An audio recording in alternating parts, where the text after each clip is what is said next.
EVM जो हैं इनमें एक प्रोग्रामेबल मेमोरी होती है। इनको मैनिपुलेट किया जा सकता है अगर आप कोई उसमें मैलिशियस प्रोग्राम डाल दें। वीवीपैट में भी काला शीशा लगा दिया गया था, तो इस वजह से हम लोग ये कह रहे थे कि या तो उसका ट्रांसपेरेंट शीशा करिए। सुप्रीम कोर्ट ने ये सारी हमारी मांगें को ठुकरा दिया है।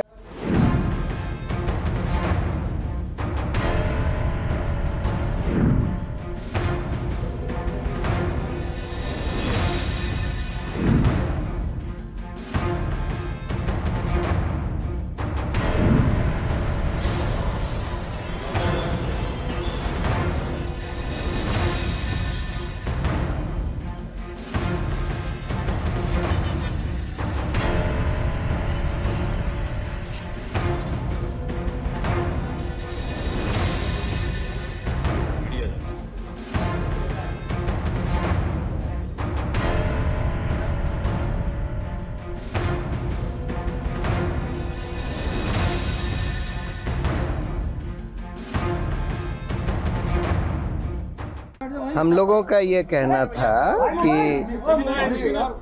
ये ईवीएम जो हैं इनमें एक प्रोग्रामेबल मेमोरी होती है, क्योंकि सिंबल लोडिंग करी जाती है और इसलिए इनको मैनिपुलेट किया जा सकता है अगर आप कोई उसमें मैलिशियस प्रोग्राम डाल दें। और इस वजह से ये ज़रूरी है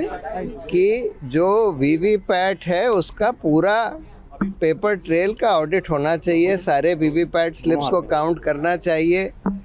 और क्योंकि वीवीपैट में भी काला शीशा लगा दिया गया था, तो इस वजह से हम लोग ये कह रहे थे कि या तो उसका ट्रांसपेरेंट शीशा करिए और या नहीं तो उसको जो स्लिप जो प्रिंट होती है वोटर के हाथ में देकर और उसको उसमें बैलेट बॉक्स में डालकर और उसकी काउंटिंग कर लीजिए। सुप्रीम कोर्ट ने ये सारी हमारी मांगें को ठुकरा दिया है और ये बोला है कि अच्छा इलेक्शन कमीशन इसको एग्जामिन करे कि सारे बैलेट पेपर्स पर अगर हम वो डाल दें मार्क, उस पर मार्क डाल दें, जिसको बार कोड जिसको कहते हैं, बार कोड डाल दें, तो उसकी फिर मैकेनिकली मशीन से काउंटिंग हो सकती है कि नहीं, इसको एग्जामिन करें। और दूसरा उन्होंने ये बोला है कि सिंबल लोडिंग यूनिट जो होती है, जिससे symbol loading constituency by constituency करी जाती है, उसको कम से कम 45 दिन तक चुनाव सील करके रखा जाए और चुनाव के बाद कम से कम 45 दिन तक रखा जाए, जिससे कि अगर कोई इलेक्शन पिटिशन फाइल होती है, कोई उसकी कोर्ट मांग करता है, तो उसको देखा जा सके। तीसरी बात उन्होंने ये बोली है कि जो इसमें इलेक्शन कमीशन ने बोला कि नहीं, इसमें जो मेमोरी होती है वो तो चिप में बर्न्ट होती है,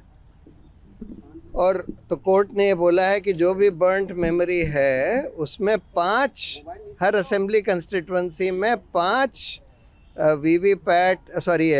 ईवीएम यूनिट्स की बर्न्ट मेमोरी को एग्जामिन करने का नंबर 2 या नंबर 3 कैंडिडेट दरख्वास्त दे सकता है और उसको फिर एक टेक्निकल टीम एग्जामिन करेगी, लेकिन उसका खर्चा उस कैंडिडेट को देना होगा जो उसकी मांग करता है। ये कह के उन्होंने